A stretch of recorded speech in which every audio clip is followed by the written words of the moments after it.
Hello and welcome to Secrets of Organ Playing podcast. We are your hosts, Vidas and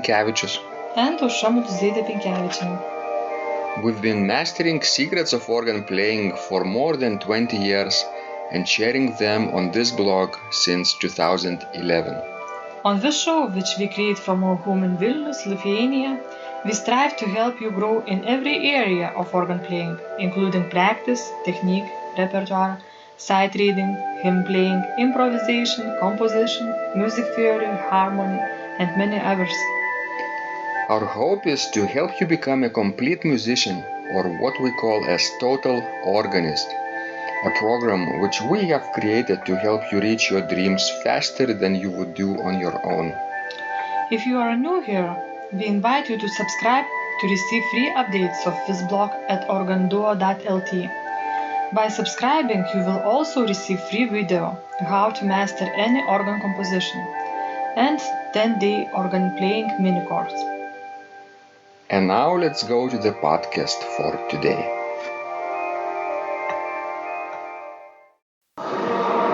So I'm here in St. John's Church in Vilnius with Jonathan Embry, organist from United States of America, and recently graduated from McGill University in Canada.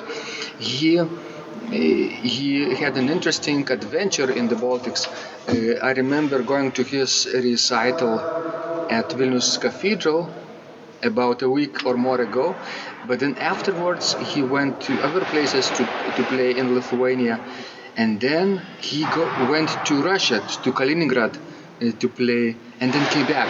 So today is Monday, September the 2nd, 2019, and we're starting our conversation. This is podcast number 491, and I'm really delighted, Jonathan, that we can meet face to face, and so I'm going to just congratulate you on this wonderful occasion. Thank you so much and welcome to the show. Well, thank you for having me, Vidas. It's a pleasure to be on your podcast, and it was a great pleasure for me to play in your country, Lithuania. It was a tremendous experience for me to get to become acquainted with these instruments, and especially the people. The audiences were wonderful and very kind. I'm sure you tried quite a few instruments here.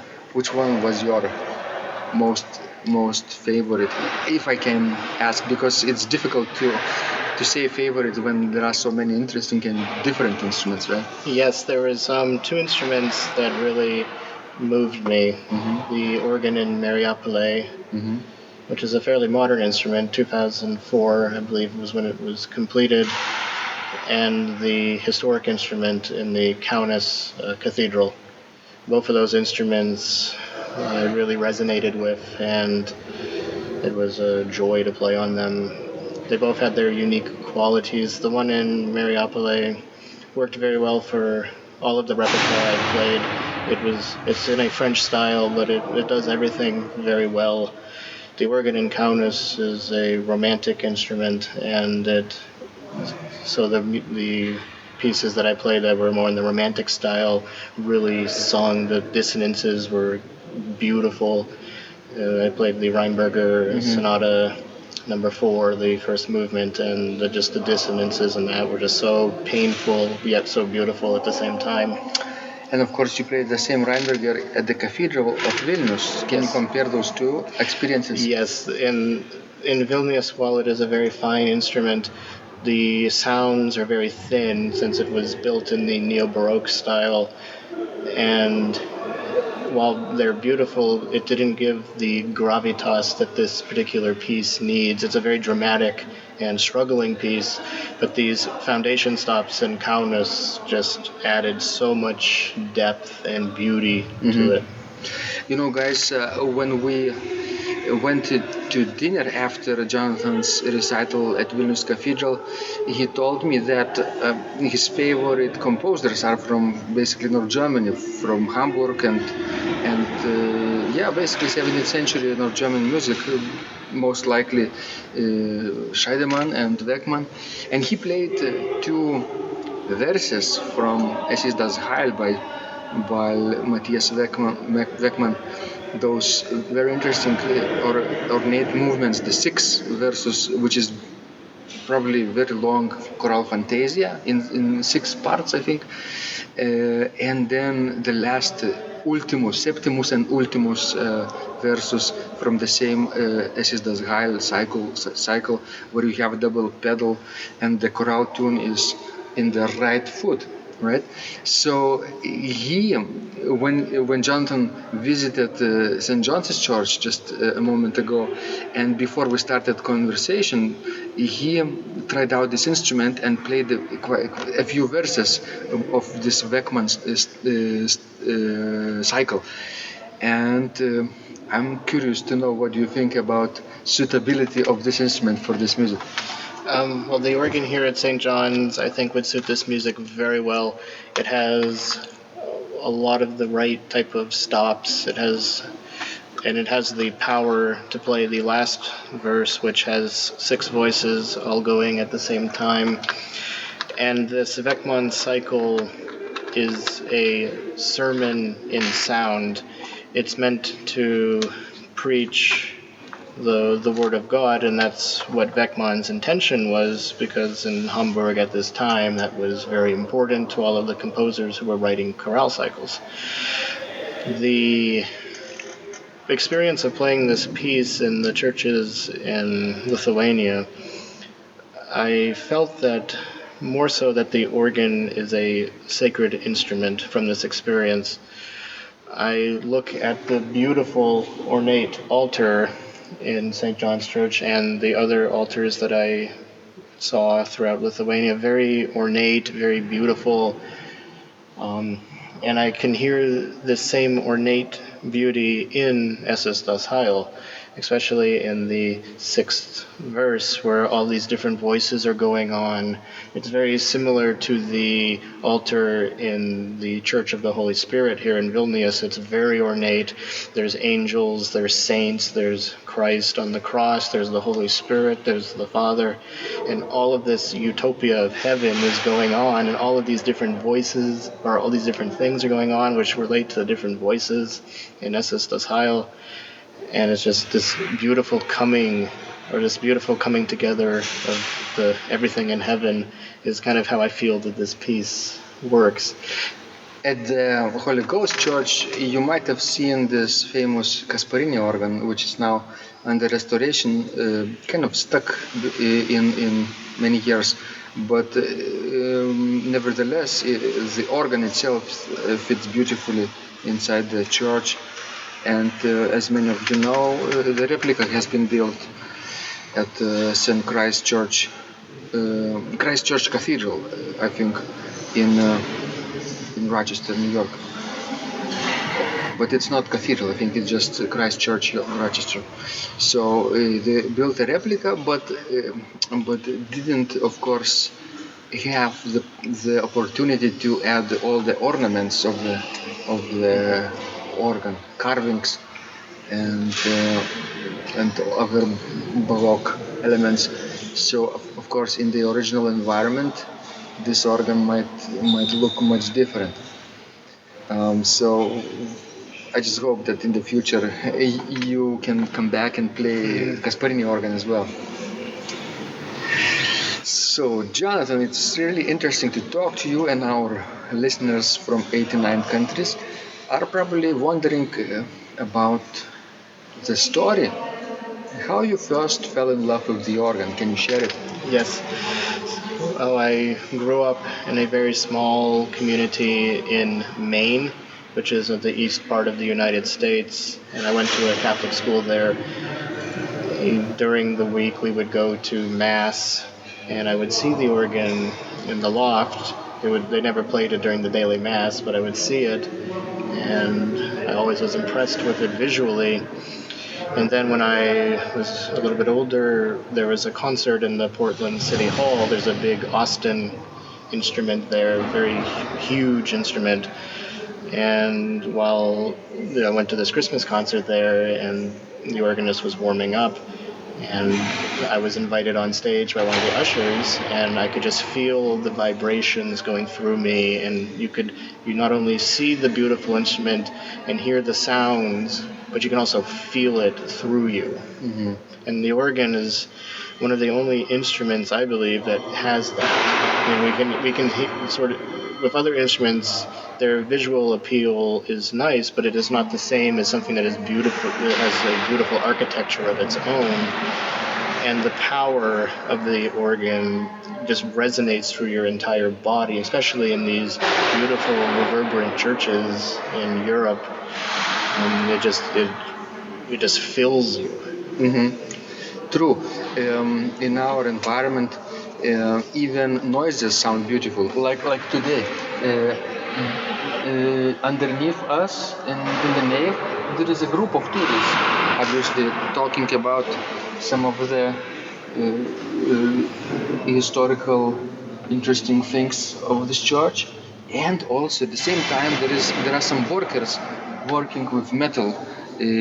Either outside the church or somewhere in the corner, and you can hear the noises, but those noises reverberate in the room and spread around, and they make sort of harmony, you know. And on top of that, we are talking too. So it's all combined and unified in the organ loft.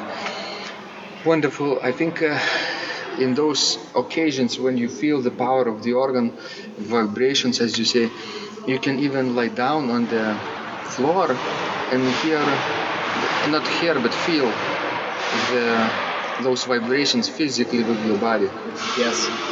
And an interesting story to go off of that, in studio class at McGill, Hans-Ola Eriksson encouraged us to get up and walk around while others were performing so that we could feel and experience the instrument in different ways, not just sitting in one spot, but to go to the side and experience the sound and then walk around the church and just experience it in different ways. Mm-hmm.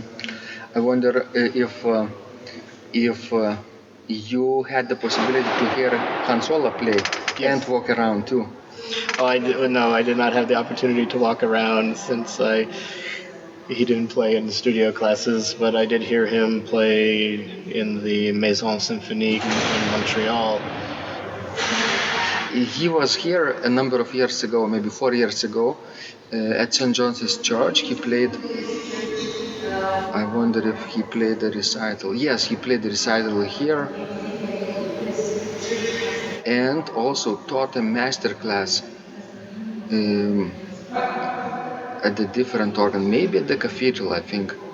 And later, I remember talking with him on the podcast interview too, which you heard later on, right? Can you share the story of how you came to know Secrets of Organ Playing podcast? Yes, before I chose McGill as my school to study, or to continue studying doctorate,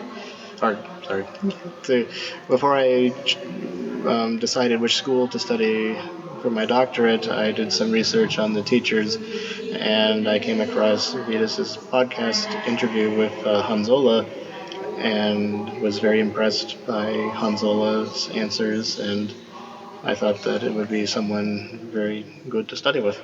He was one of the first people whom I interviewed, maybe in the first 10 group 4 years ago, and the other few were judges for the Čiurlionis International Organ Competition here.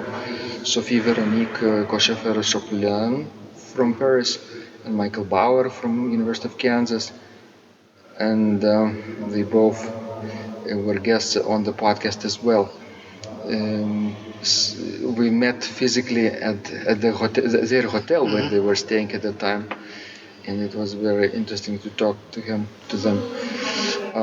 So, Jonathan, you are now joining a group of international experts who were talking from around the globe on various aspects of organ playing. So, and each of them had their, particular area of interest, right, or expertise.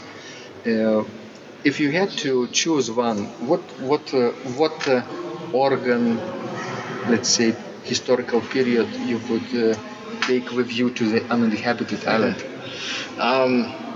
Well, there's two, I would say. Two, They go together, they connect. It would be 17th century North German music, particularly from the Hamburg school, as you mentioned at the beginning. Yeah. But also music of the Orgelbewegung that is connected to choral music. My research and dissertation was focused on the music of Hugo Distler and how his choral music and organ music overlap, both in their theological purpose and in their compositional language, in a similar way that the choral music and organ music of the 17th century in Hamburg overlapped.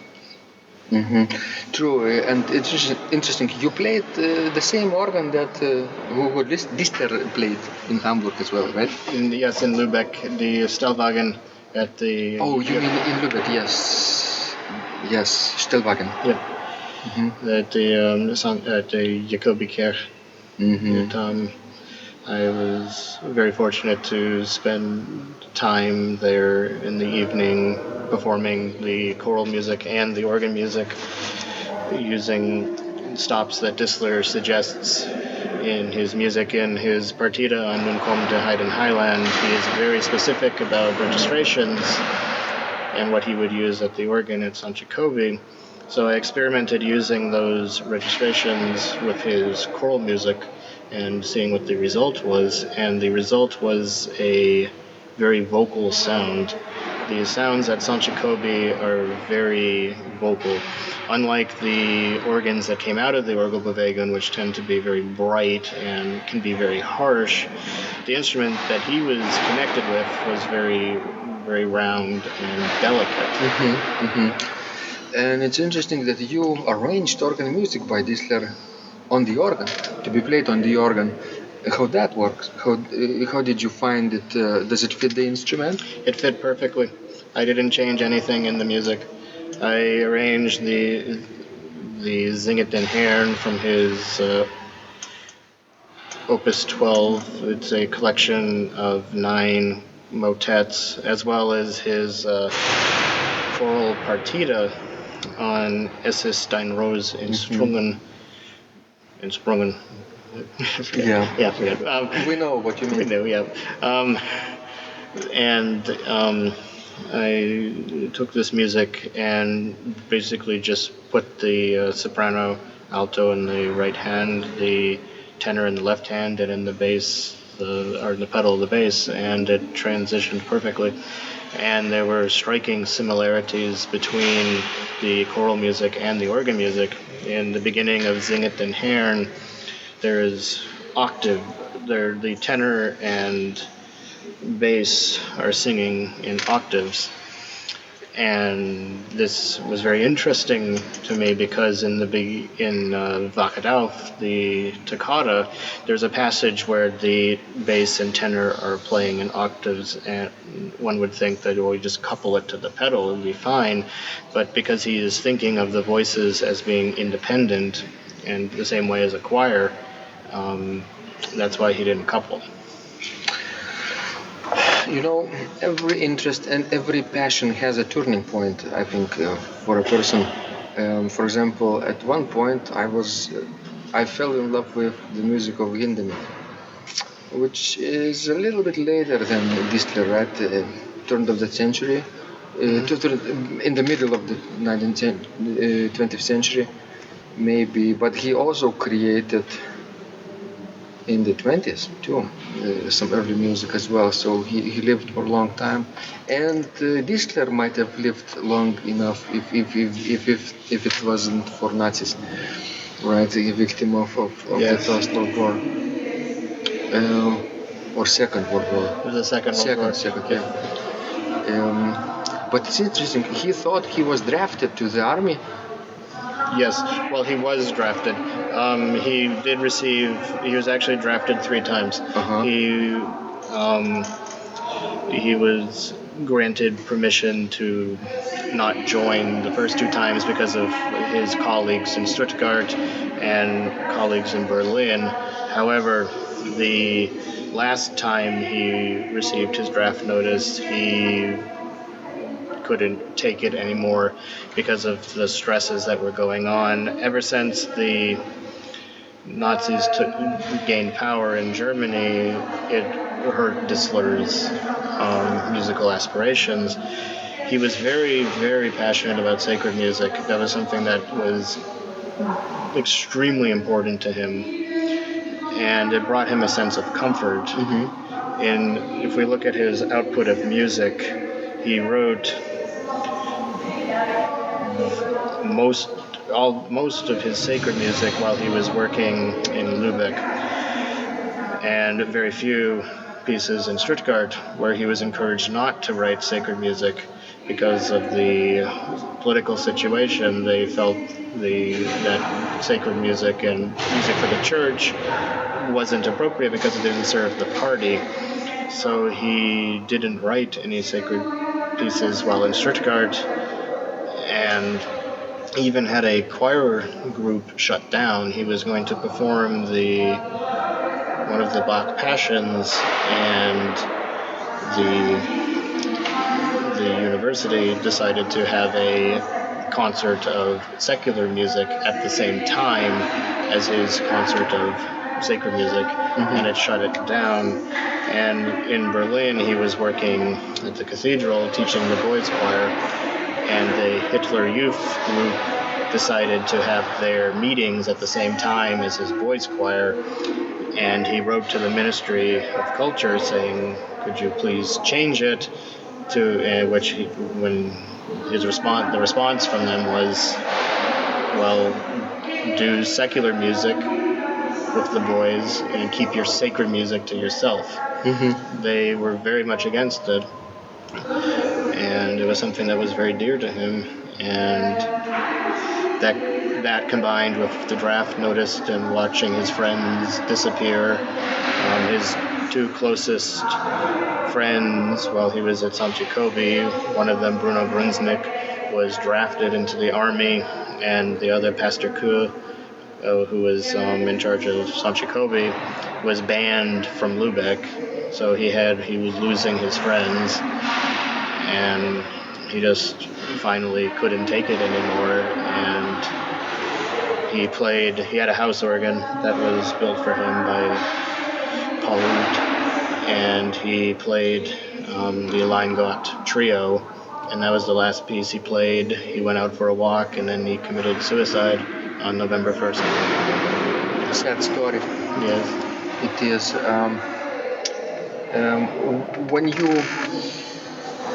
When you study the music of Distler, what is the first thing that comes to mind? When I study the music, the first thing that comes to my mind is thinking, how would this sound if a choir sang it? How is this vocal music? And which leads me to believe that the Trio Sonata is in fact a vocal motet for 3 voices, because when he first started out at SOPP Jacobi, he wrote small trios for the boys' choir there. They weren't very strong, so he wrote these simple little trios, and these trios are remarkably similar in style to the Trio Sonata. Now, the Trio Sonata is very hard. It's significantly harder, but you can see the sort of the genesis of this piece coming from these small trios. And in the Trio Sonata, he's using the same vocal techniques that he uses in his choral music. And this was written at a time in Stuttgart where he was not really encouraged to write sacred music. So I have a hypothesis that this Trio Sonata was a way for him to still write sacred music. Because of his writings on the organ, he believes that the organ is a sacred instrument and that it cannot be anything else. That he thinks that some of these more romantic organs and that are playing theatrical type music are not really organs, that an organ must be for the church. And since he believes this, I feel that this is reflected in his composing. Mm-hmm. So to him, music for the organ is sacred by the nature.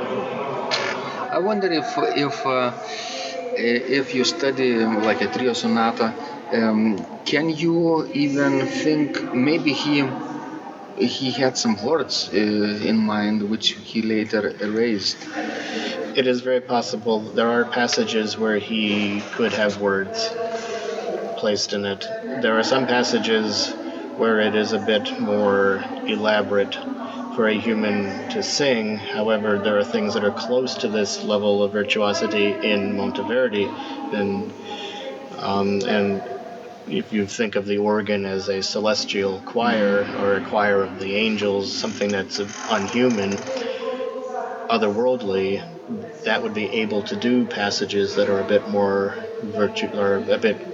don't really know how to say, but a bit ones that would be difficult for a human to sing, but have the traces of a human, if that makes sense. Yeah, origin is vocal, of course, and then style maybe could be instrumental, so wonderful. What do you find challenging when you study music of Distler? What is particularly problematic that you find? I think that what is very challenging about his music is the rhythm. Mm-hmm. He is very interested in complicated rhythms and independence of parts. The organ works are very challenging to play, despite they may look not too difficult in terms of like chromaticism. They're not terribly chromatic, but the independence of the voices and they cross, especially in the fugue of Bacharach, as well as keeping the rhythmic integrity, or keeping the rhythmic integrity and the independence of the lines are the hardest challenges of playing Distler. Do you have to subdivide small note values in order to play them correctly? Yes, when I begin playing this music, I always subdivide and then gradually get into big beats, thinking of a taktus in the same way one would play music of Scheidemann and Beckmann. You're thinking large beats.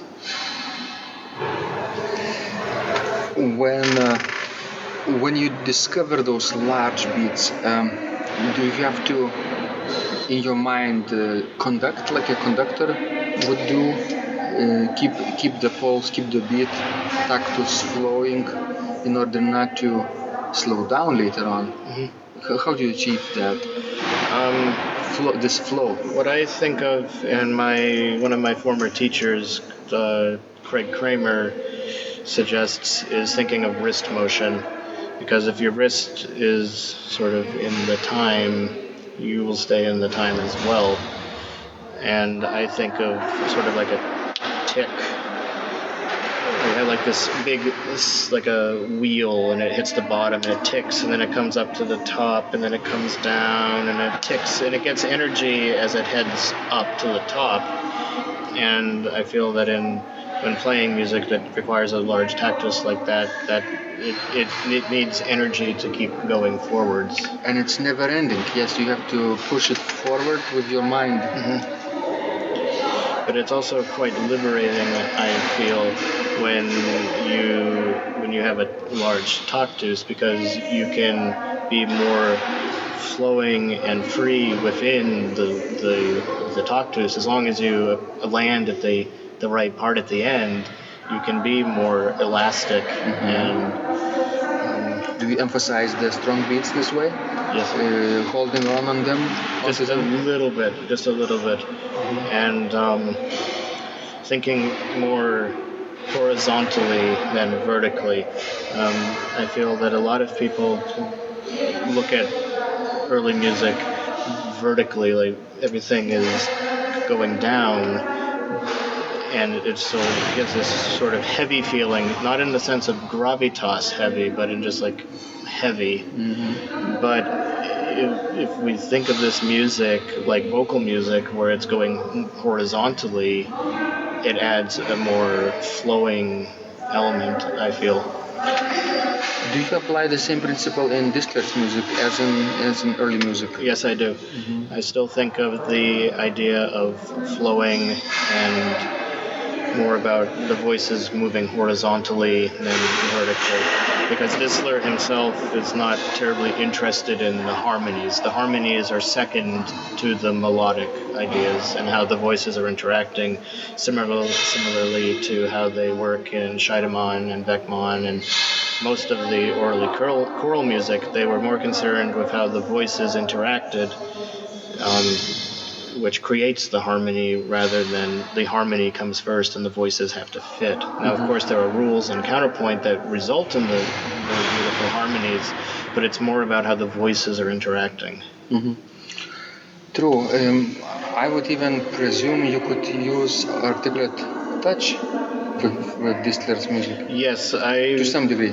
Yes, I advocate playing it in the typical or an ordinary Baroque touch with a bit of, or I would say smooth, but it's not legato and definitely not very detached. Like a lot of people think that neo-Baroque and neoclassical music should be played because of how the organs sound. I mean, when we hear the neo-Baroque organs with this harshness, we think this is the harshness, we should play it harsh. So like in Bacadao, you have like very beautiful melodic lines, like you can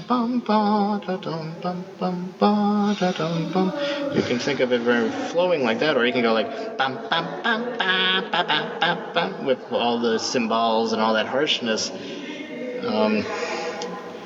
So I think that smoothing it out, thinking of how to make it sound vocal, adds such life to this music.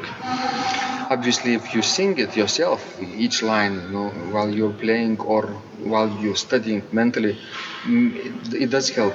Yes, I've done that. I did that with SS Das Heil, and I've done it with the Distler pieces. Mm-hmm. And it really helps because you understand all the voices and how they are working together. Mm-hmm. Now, when we finish this conversation, and the next morning you have to fly home, right? Yes. Back to where?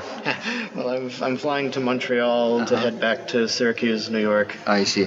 Is that your church? Yes. Mm-hmm. In Syracuse. All right. So tell us more a little bit about your current work that you do. So right now I'm working as the director of music at Most Holy Rosary Church in Syracuse, New York. I am in charge of the music for the liturgy, directing the choir, and I play the organ for the Saturday Vigil and 3 services on Sunday. Also at this position, I am in charge of a recital series where we have had 12 very successful concerts with international artists, and the music life at the church is starting to grow, and the congregation is really supportive, and the priest is very supportive of my musical projects. One project that I'm working on outside of the church is a duo group with my friend Teresa Chen, who is a pianist. We arrange piano concertos and big band music for the organ, and I'll play the orchestral part and she'll play the piano part. Mm-hmm. As well. So I have this project that I'm working on. I also am working on composition. I write choral music and organ music, and I will continue to work on that as well as my research while I'm working at the church. Interesting. You mentioned your compositions. I've heard your Rhapsody No. 1 at Vilnius Cathedral, and I thought, considering this instrument, it fit perfectly. And can you tell a little bit how your process is when you compose? Thank you. And I like to improvise, so I will do a lot of improvisation around an idea, and then once I get an idea, I begin to work with it and experiment with it over time, and then it eventually grows into the piece, and then I will begin writing it down and then polishing it even more. And so it's very important to me that I do write at the keyboard, which is something that some composers do not like. They say that writing at the keyboard is a shortcut, or that it's too much of a cheating device. But the benefits of writing at the keyboard is that you can create music that is idiomatic to the instrument, that is comfortable to play, that takes the organ into mind. We have a lot of music written now that is written away from the keyboard and the composer doesn't really know much about the organ. I think it's a big piano, and we get music that isn't really suitable for the instrument.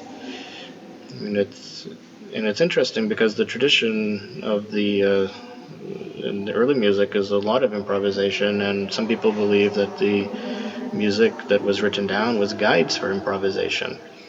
So it's interesting just to see how things have changed. Mm-hmm. I really enjoyed listening to your Rhapsody, and partly because it felt like improvisation, right?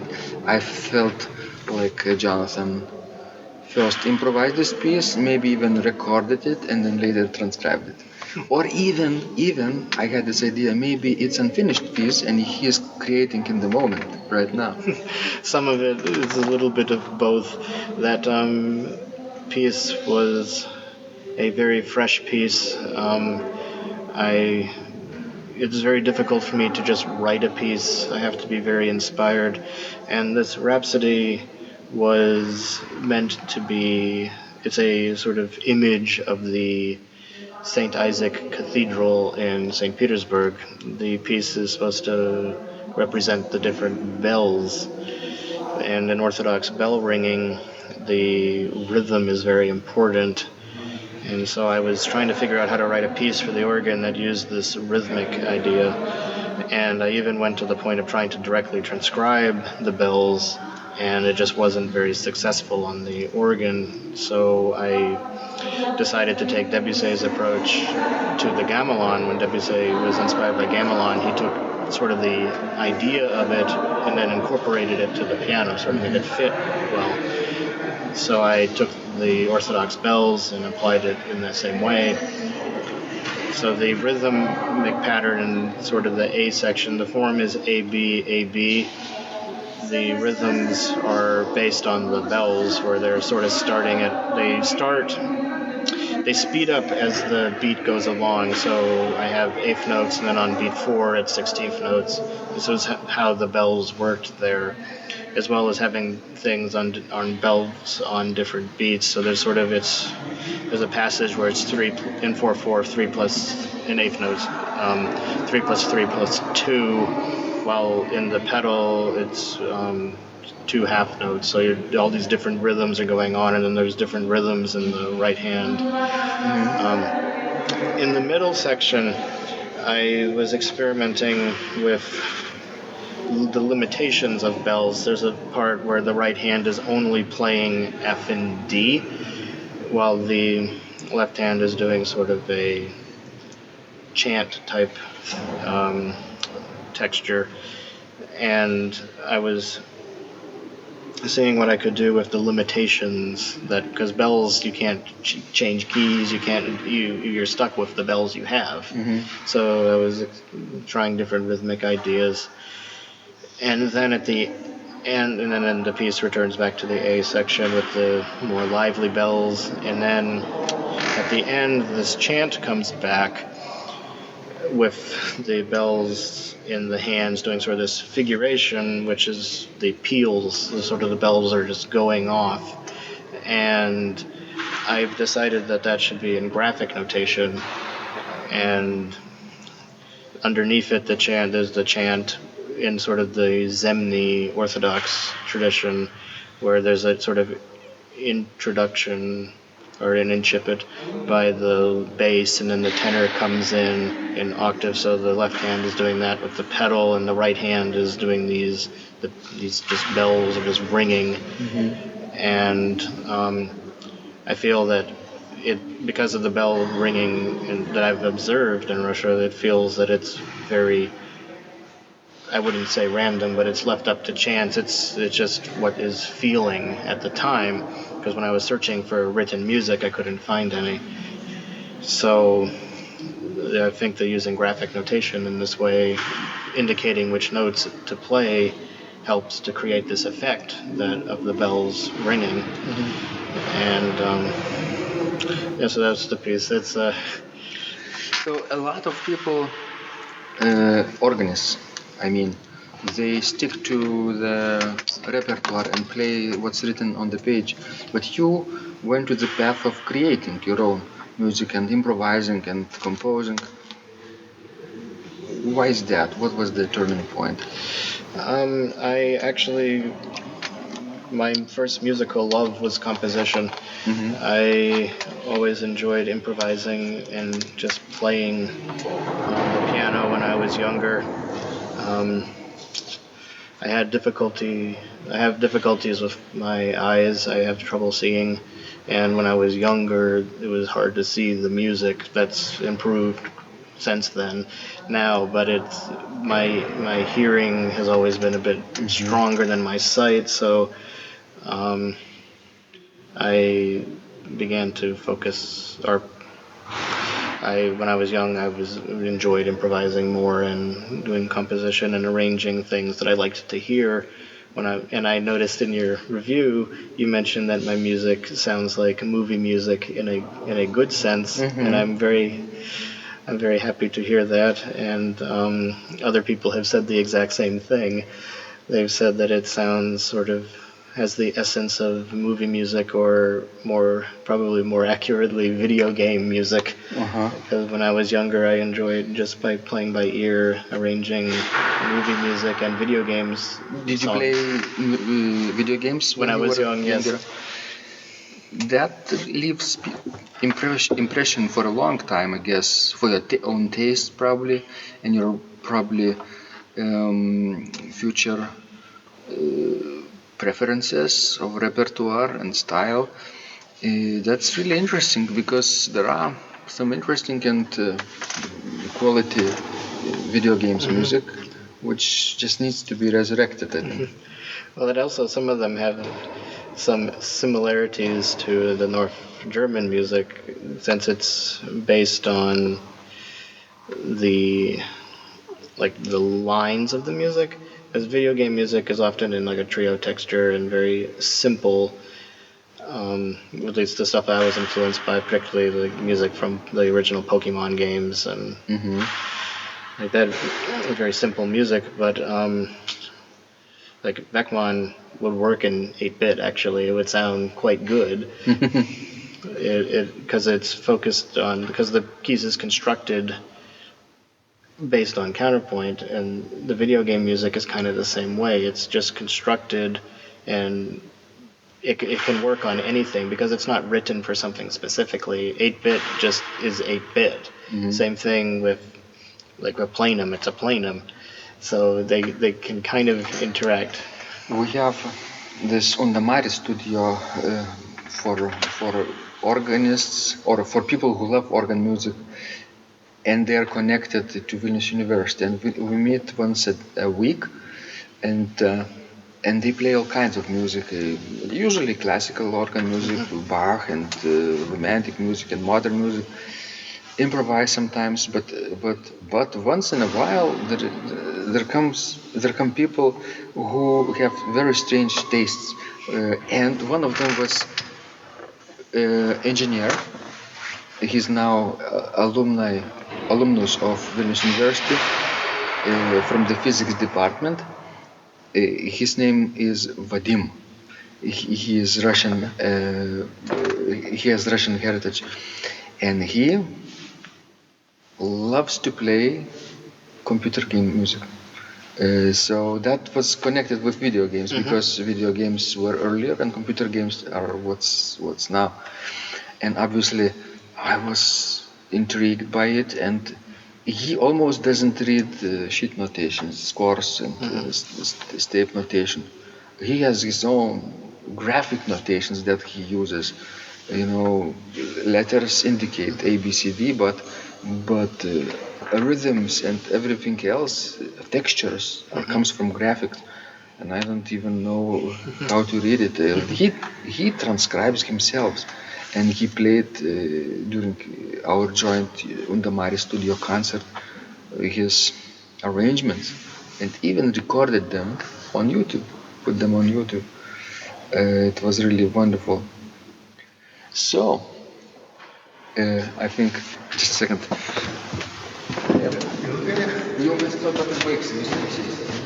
Jo, aš paskau išgirsiu. 3 minutes. We will be finishing shortly. So wonderful. I'm so delighted that you came to this church after Kaliningrad. You didn't fly back home straight away, but you stayed and you talked to me and through me to the entire world. And one last question: do you like recording your own performances? Yes, I do. I record all of my performances. I recorded every performance that I've played here in Lithuania, and I've recorded my performances the last 2 times I was in Russia. And I bring the device with me, and I get weird looks in the airport, but it's worth it to hear what I sound like, because you don't really know what you sound like when you're playing. Do you publish them online? I do, yes. Oh, nice. Where could people find your work online? I do have a YouTube page. It's not... since when I was in school, I haven't really done much with it. I'm going to be starting to do more with it. If you just search Jonathan Embry organ, you'll be able to find it. Wonderful. And then, do you have your own website? Not yet. Not yet, but that would be another good hub to have. Maybe you could have a blog post about you or your own post there, videos, sort of a hub, where every media information about you would come to that place. Although today we live in a time where you could really stick to one particular channel that where your listeners are, where your audience is. For example, Facebook or YouTube or Twitter or Steam. We have this new blockchain-based social media platform called Steam, and which is different from any other platforms out there because it is sharing their revenue with users. Imagine Facebook is making billions out of users' data and keeping them from themselves, and Steam is not using users' data but sharing the revenue with everybody. So if you get a like on Steam, you would get a little drop of their currency. So it really works real money. And on top of that, we have weekly contests for people who like organ music, and they submit their organ videos, and we have prizes, and in general we support them like that. And people who participate really are amazed how much their motivation to practice has increased. Yes, motivation to practice is something that's very important and is a concern that I have as a recent graduate of a university, because while you're studying, you're always concerned about the next lesson, about your degree recital, but once you're out, you need to still have that fire underneath you to continue to work and to continue to improve. And sometimes it is very difficult to find concerts outside of schools. You have to write hundreds and hundreds of letters and you might get one response. So you need to have something to motivate you and encourage you to practice. And I think that the contests that Vidas has, that you have, I think that they are very encouraging, and I think it's a great thing to do. Yeah, anybody can organize contest on Facebook, for example, just the same thing, but there is no financial reward. You just get likes and that's it, right? Or if you want financial reward, outside sources have to be a little bit complicated, but they have this native currency called Steam, and it's freely distributed in terms of likes and upvotes. And this makes things much easier and much more user friendly. So if you have any inclination of joining our contest, we have professional organists there too. So I can create Steam account for you in the future, and you can submit videos to YouTube and then share them on Steam, and you would be in. Wonderful. So people will, they will visit your YouTube channel and probably search for Weckmann's recordings and Distler's recordings. Yes, there will be a Distler recording coming up from the concert in Kaliningrad. Right now, if there's a recording to check out, there's two. Would be the Chaconne from Raymond Devlouis' third organ sonata, and a recording of the Prelude and Fugue sur le nom d'Alain that I have on my page. Those are two good recordings to start with. Nice. So thank you so much, Jonathan, for your wisdom. If you had the possibility to go back in time when you first started playing the organ, what would you tell yourself? What advice would you give? I would say to never be discouraged, to keep trying to find yourself, and sort of, even if your voice is different than those around you, stay with it, because that's what will define you, and that is what will give your music life. Wonderful. Hard to add anything to these wise words. Thank you so much, Jonathan, and I hope we meet again. Yes, I hope we do too, and it's been a pleasure. This blog is supported by Total Organist, the most comprehensive organ training program online, where you will find courses for every area of organ playing, including technique, practice, sight reading, repertoire playing, hymn playing, improvisation, composition, music theory and harmony, with hundreds of scores and thousands of exercises. Here is what some of the students are saying. Hugh writes, "The sight reading course has helped me tremendously. Thank you very much for your essays, courses, and all your help." Robert writes, "I found the fingerings, registration ideas, and general comments to be excellent." John writes, "I have found your download very helpful. It was really excellent. I have watched some of your teaching videos, and when I read your instructions, I tried to imagine you were teaching me. You may feel disappointed that I am 2-3 days behind, but I am a slow learner, and I have committed to taking the time to get it right, as you say. But the other night my wife commented that she had never heard me play such a detailed melody in the left hand so well. My left hand is generally poor." Robert writes, "It has been a great pleasure in my life of having discovered your courses and material, as well as the YouTube work of recordings. You have a calm and pleasant way of teaching." Ron writes, "Hi Vidas and Ausra, thank you guys. What a wonderful response to my email note to you. You've got me right, and I feel you understand my level of playing. Yes, at home, and lucky that I have an organ for that reason. I am paying attention to this, and I am going to try this haha no longer secret model. Yes, and I love Cesar Frank too. What is very nice about your blog podcast is that Ausra and Vidas are like a Socratic dialogue, and by bouncing things off of each other, so much more information comes out and is expressed. Your comments contain a wealth of information and understanding. I really appreciate this. It is very inspiring and will keep us moving forward." Would you like to receive the same or even better results that our students are getting? If so, join them at organduo.lt/total-organist. And of course, you will get the first month free too. You can cancel anytime.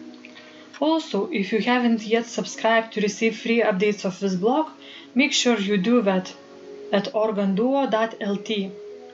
By subscribing, you will also receive free video, how to master any organ composition and 10-day organ playing mini course. This was Vidas. And Ausra from Secrets of Organ Playing. And remember, when you practice, miracles happen.